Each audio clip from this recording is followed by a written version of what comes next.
झा समस्त मिथिलावासी गोर लागे छी। होली गीत गाबऽ जा रहल छी। जय गीतक रचना आदरणीय अशोक मिश्र भाजी केने छथिन। जय मिथिला, जय मैथिली, जय मजा। हम पिया संग होली खेलब बहिना, हम पिया संग होली खेलब बहिना, पिया संग हम पिया संग हम पिया संग हम पिया संग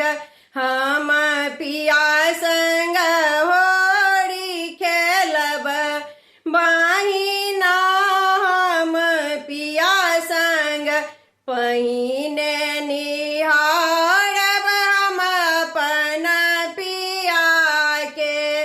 पहिने निहारब हम अपन पिया के, खूब जुड़ायब हम अपन हिया के, खूब जुड़ायब हम अपन हिया के, फगुआ के गीत हम गायब बहिना हे, फगुआ के गीत हम गायब बहिना, हम पिया संग होली खेलब बहिना, हम पिया संग हमर पिया जी छथि बड़ लजकोटर, हमर पिया जी छथि बड़ लजकोटर, रंग अबीर करहता असगर, रंग अबीर करहता असगर,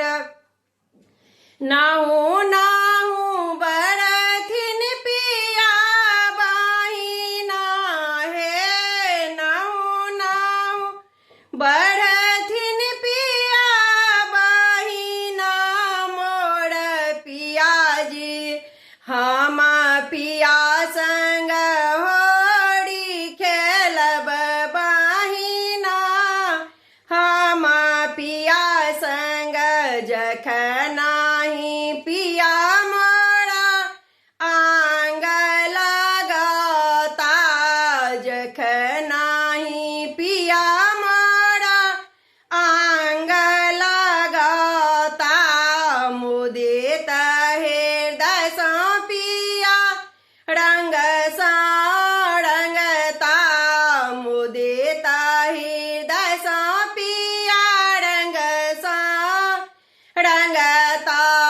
धड़काए लागत जिया बहिना हे, धड़काए लागत जिया बहिना, मोर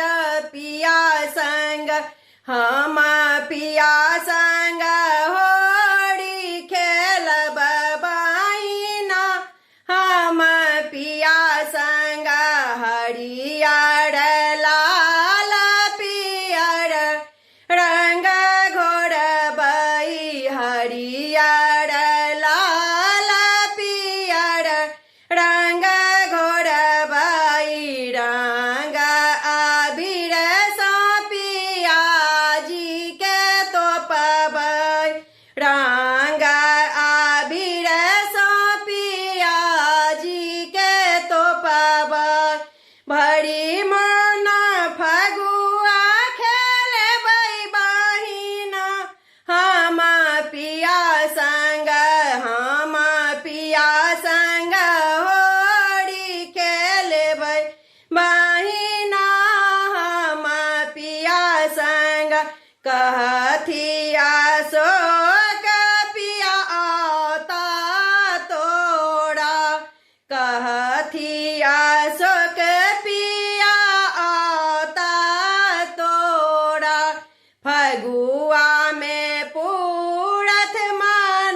मनोरथ सब मोरा,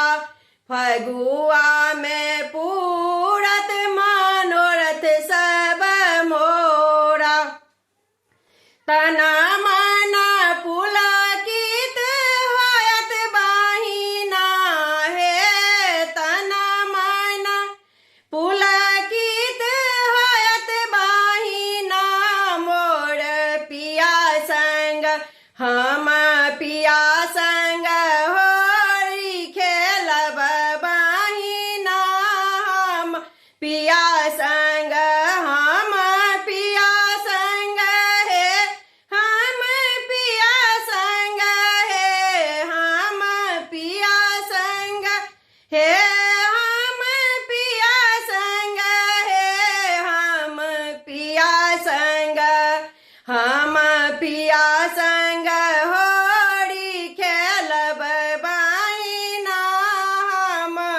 पिया संग। धन्यवाद।